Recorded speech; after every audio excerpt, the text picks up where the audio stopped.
Olá!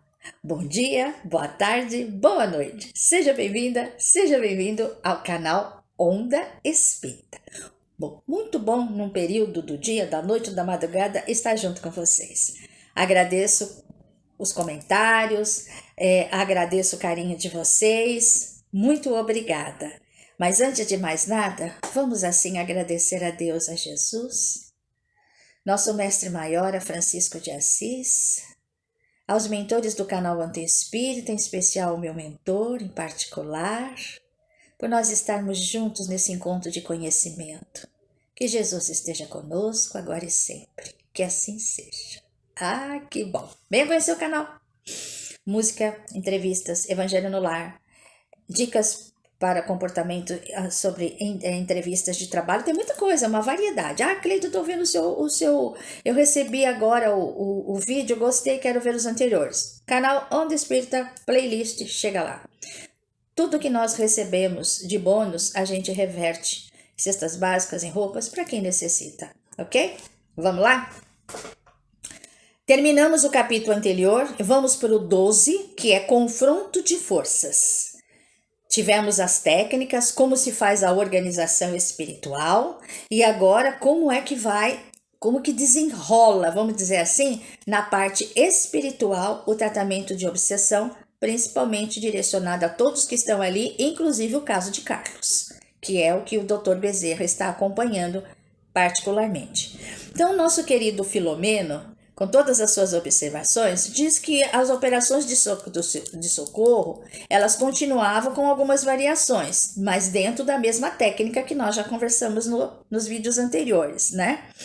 E o desejo deles era o despertamento e a renovação de diversos espíritos, praticando a caridade sempre, não interessa quem, mas o importante é amparar e ajudar aos que ali, digamos de uma certa forma, visitavam aquele núcleo, né?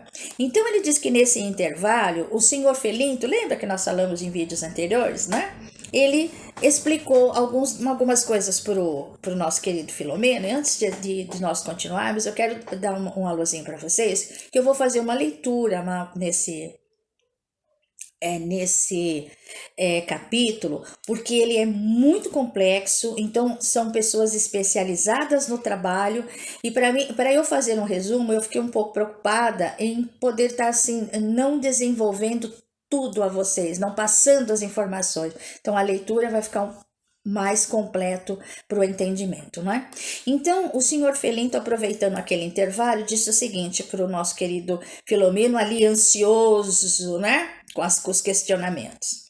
A nossa instrutora utiliza-se de vários dialetos a fim de dialogar com os que se encontram em tratamento, especialmente o Iorubá, que é os dialetos que vêm da Nigéria, o Nagô, que também pertence à Nigéria, também que, aliás, o Nagô, ele vem do povo do Congo, tá? Interessante, né? O GG, que significa que vem do Ghana, que são várias regiões da África. E o Banto é Nigéria angolano. Então, ela consegue, dentro da sua mediunidade incorporada, mesmo no espírito, mesmo como espírito, ela usa a idioplastia que nós já conversamos e ela se transforma numa figura de uma escrava, ela consegue falar com esses espíritos nesses dialetos, né? Conforme a origem dos comunicantes ou a linha ancestral do culto que praticavam. Com ligeiras variações, o conceito sobre o espírito Exu, com ligeiras variações, eles deixam uma nota interessante sobre essas entidades. Então ele diz assim: Exu é uma das principais divindades dos Iorubás, que são os da Nigéria, e os Gegés, que são de Gana. Um dos maiores orixás. Exu é uma espécie de mensageiro que faz a ponte entre o humano e o divino. E muitas vezes é descrito como sendo travesso, fiel e justo. A conotação negativa de Exu veio dos primeiros contatos dos europeus com a cultura africana, no século XVI, além do ambiente de repressão às religiões afro-brasileiras, aqui no Brasil também. Continuamos. Com ligeiras variações, o conceito sobre o espírito Exu é sempre referente à perversidade, desobediência, excepcionalmente quando em tarefa especial faz recordar um policial que tem acesso pela sua força aos redutos ignóbeis da marginalidade. Ou seja, ele conhece o lado dark das pessoas. Então, se você vai pedir alguma coisa para eles, eles podem até negociar, mas eles podem chegar para a pessoa e falar: mas você é assim, assim, assim, assim.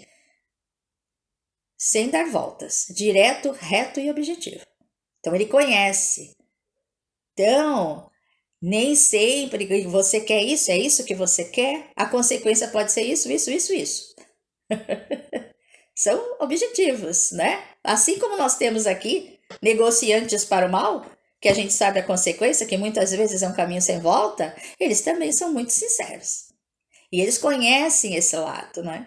Conhecem muito, porque eles são os intermediários entre o ser humano, seus sentimentos, suas atitudes, seus pensamentos.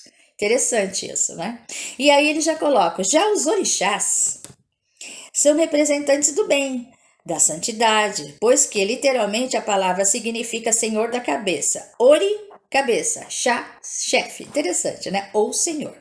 Razão porque Jesus é chamado de Orixalá, que é termo de origem nagô, significando o maior dos orixás, por corrupuletas ou abreviatura denominado Oxalá. Acima dele somente Deus ou Zambi, com variações de correntes, nas quais passa a ser chamado de Olorum, no candomblé, ou Zambiapongo, entre os praticantes do culto de origem gongolesa. Gongolesa é do Congo, né? A complexidade do culto se deve às suas origens e sincretismo com a religião católica. Sincretismo são fusões. Tá? Fusões, então é a fusão deles com várias. No Brasil teve vários de várias regiões, para você ver como ela estava falando os dialetos. Então, dessas várias regiões, eles têm variações, e essas variações foram fundidas com que a religião católica que foi implantada aqui no nosso Brasil. Então, era dominante no Brasil, que ela quando a chegada deles. Então, fundiu tudo. Então, vamos lá. O respeito a Deus e ao bem, em alguns dos ramos em que se multiplicou nas várias regiões do país, conforme se deu em outras nações, é predominante. Pois que, desde as suas raízes, eram preservadas crenças da imortalidade da alma, na comunicabilidade dos espíritos, na reencarnação, na prática da caridade moral e material, embora sua teologia preserve crenças místicas a respeito da criação do mundo, dos seres e do aparecimento dos imortais que dirigem a vida. Sabe a explicação, né, gente? Vendo ali as comunicações mediúnicas que se sucediam e a aplicação dos métodos para o reequilíbrio dos espíritos, indaguei ao prestimoso amigo, diz o querido Filomeno. Tenho ouvido comentários com os quais não concordo, de que médios nesses núcleos desenvolvem as suas faculdades mais rápida e facilmente do que nas sociedades dos centros espíritas, onde se tornam condições essenciais o estudo, as disciplinas morais e mentais em justo processo de educação. Qual o fundamento a tal respeito, em razão de ele se estar vulgarizando em ênfase? Tenhamos em mente, diz o senhor Felinto, que muito é confundido o fenômeno momentâneo da incorporação com o desenvolvimento mediúnico. O primeiro irrompe, invade nas obsessões e sob determinados estados de descontrole da personalidade. Quando os espíritos se utilizam desses indivíduos em desequilíbrio, enquanto o desenvolvimento da faculdade conduz a uma perfeita identificação entre o médium e os comunicantes, sendo aquele o controlador do fenômeno, em vez de ser-lhes vítimas inconsequentes. Ou seja, vamos dizer assim, quando é invadido, o médium não tem condições através de ter vamos dizer, um equilíbrio. Já quando você faz, ele está explicando aqui perfeitamente o desenvolvimento mediúnico, onde você vai aprender a lidar com isso, quando há uma psicofonia, que aqui nós chamamos, aqui está sendo chamado de incorporação, o médium tem perfeitas condições de, antes de permitir que o espírito se comunique, falar com ele mentalmente e ditar, às vezes, as regras. Porque você aprende a fazer isso. É isso que ele está querendo dizer. Mesmo em nossas atividades, continua ele, quando ocorrem as manifestações mediúnicas desordenadas e violentas, submetemos os aparelhos, que são os médiuns, que desejam realmente servir a rígidos métodos de controle, educação da vontade e da moral, a fim de mais destramente se entregarem ao mister ao trabalho, nos seus momentos próprios. É claro que, num clima psíquico como este, no qual nos encontramos, sob os condicionamentos exteriores do culto em si mesmo, muitas resistências culturais e psicológicas do indivíduo sofrem impacto, tombando muitas vezes em escombros. Desarmados nos condicionamentos, os portadores de mediunidade entram em transe, o que não significa que passem, a partir desse momento, a apresentar uma faculdade desenvolvida. Interessante. Outros sim, conforme o amigo Miranda já deve ter observado, há outras ocorrências de transes, não necessariamente mediúnicos, muitos conhecidos nos estudos da psíquica e do comportamento do homem. Carece, pois, de fundamento aquela afirmação que resulta de apressadas e errôneas conclusões. Uma explicação maravilhosa. A mediunidade aduzir reconfortada. Isso é Miranda, já está aliviado depois dessa bela, profunda e verdadeira explicação. É faculdade muito delicada. A mediunidade é faculdade muito delicada, cuja função se encontra nos recônditos do ser. Lá dentro, né? A expressar-se por fenômenos muito complexos, que não pode ser consumida de um para outro momento. Tudo tem o seu tempo, né, gente? Tudo tem o seu tempo.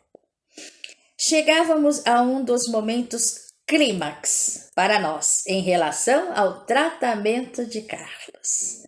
Vamos lá? Naquele instante, porém, trazido à roda pela irmã emerenciana, dois médios em estado de receptividade, enquanto no recinto em que se encontravam retidas as entidades, partiram com agressividade incomum a jovem negra, que anatematizava o rapaz, ela xingava, amaldiçoava o Carlos, porque o Carlos, vamos recordar, ele foi lá em sonho, foi o perispírito dele que compareceu, que ele estava dormindo em casa, tá?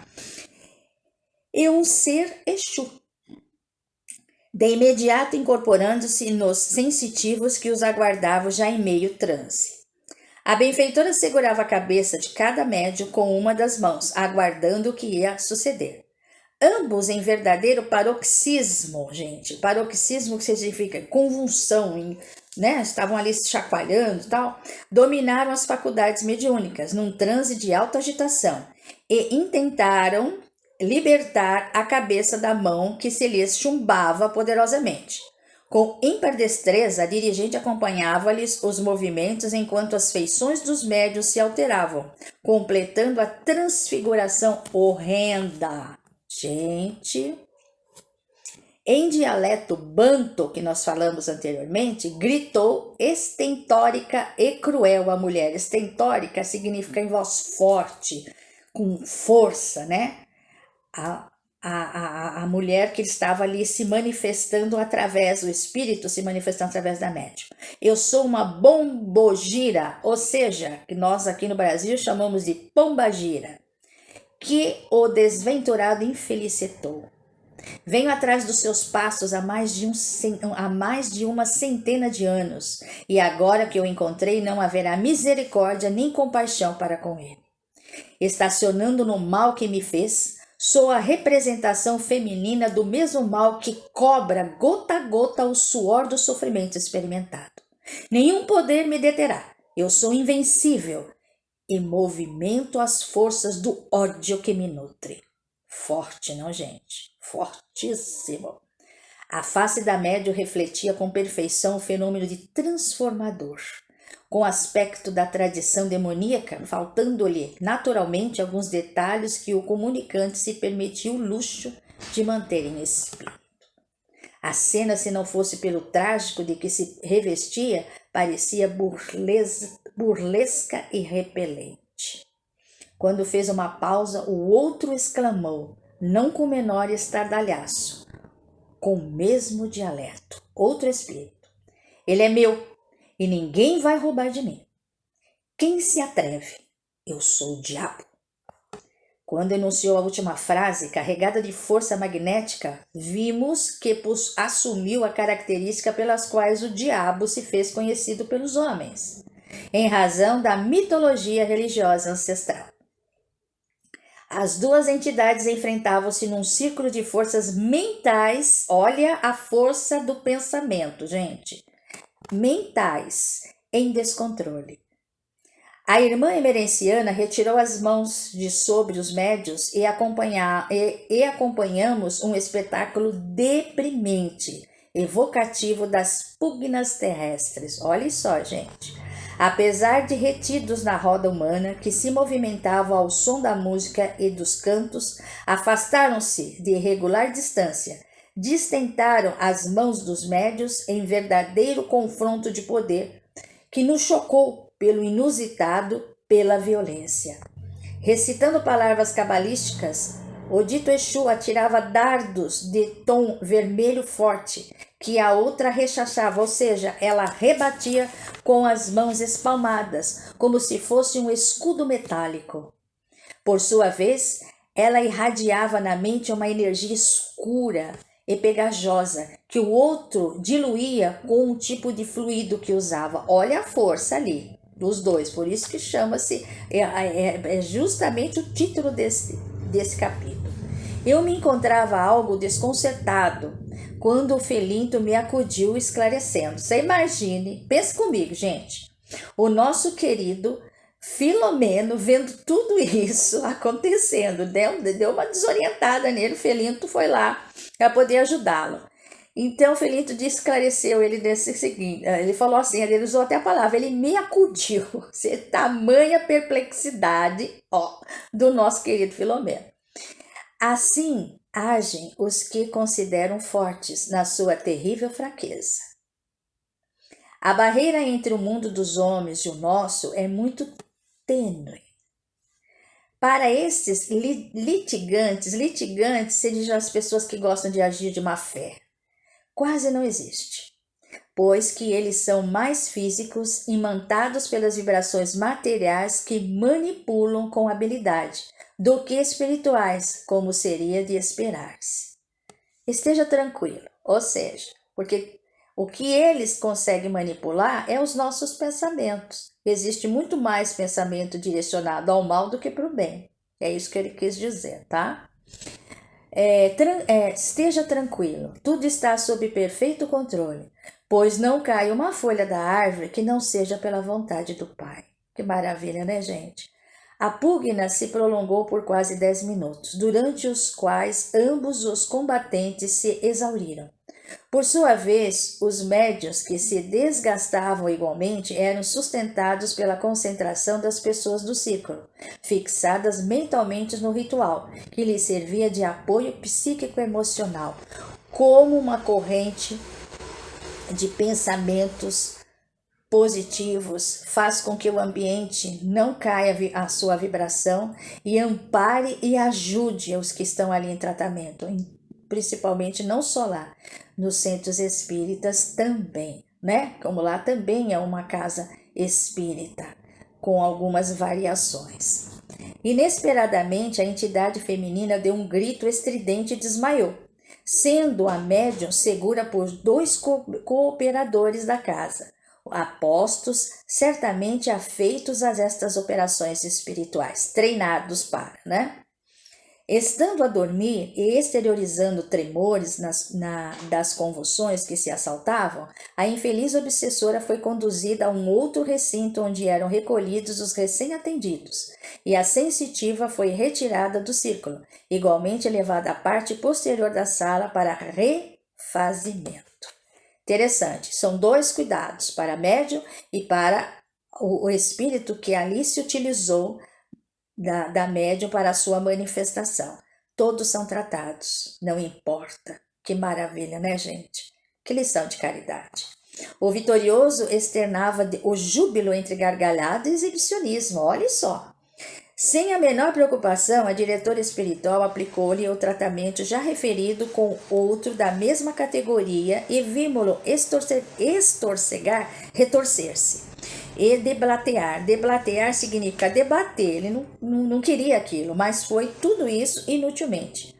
Até que se lhe desfez a máscara ideoplástica sobre a qual ocultava a própria desdita, entregando-se a esgares de alucinado, ou seja, a um rosto, né, a uma face de alucinado. Sob forte indução hipnótica da mentora, rendeu-se ao sono e foi recambiado, ou seja, foi levado para o recinto onde já se encontravam os demais. A mesma providência feita com o anterior foi aplicada ao médium que lhe facultou a incorporação e, ato contínuo, a enérgica e bondosa irmã emerenciana convidou os protetores espirituais a trazerem a sua palavra amiga por meio de cada sensitivo. Então, deu início à operação de limpeza que nós vamos acompanhar no nosso próximo vídeo. Por hora, gente, agradeço imensamente vocês estarem comigo esses minutos. Excelente semana, excelente dia, excelente final de semana, porque eu não sei quando é que eu vou estar junto com vocês com esse vídeo, e que Jesus esteja sempre no coração de vocês. Um beijo e até a próxima.